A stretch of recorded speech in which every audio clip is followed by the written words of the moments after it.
Want to study in Germany? Then Excella is the best option. Admissions with scholarships available. Call 9881 96666.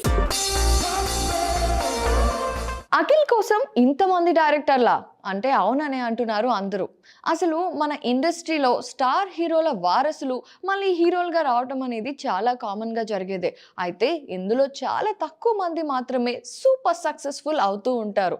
అయితే ఇప్పటి వరకు నాగార్జున వారసులుగా వచ్చిన hero నాగ చైతన్యతో పాటుగా వచ్చిన అఖిల్ కూడా చక్కగానే ట్రై చేస్తున్నాడు. కానీ పాపం తనకి ఇంతవరకు కూడా మంచి హిట్ రాలేదనే చెప్పాలి. రీసెంట్గా రిలీజ్ అయిన అఖిల్ సినిమా ఏజెంట్ కూడా భారీ డిజాస్టర్ నే అందించింది. కానీ అఖిల్ కి క్రేజ్ మాత్రం అస్సలు తగ్గలేదు. ఏజెంట్ రిలీజ్ అయిన తర్వాత ఏకంగా 3 డైరెక్టర్లు డిఫరెంట్ జోనర్స్ కి సంబంధించిన కథలతో అఖిల్ ని అప్రోచ్ అయ్యారట. వారిలో శ్రీకాంత్ ఓదెల, వంశీ పైడిపల్లి, శివ నిర్వాణ ఉన్నారట. వీరు 3 కూడా డిఫరెంట్ జోనర్ కథలను అఖిల్ కి వినిపించారట. మరి అఖిల్ నెక్స్ట్ ప్రాజెక్ట్ కోసం ఏ డైరెక్టర్ తో సైన్ చేస్తారో వెయిట్ చేస్తేనే తెలుస్తుంది.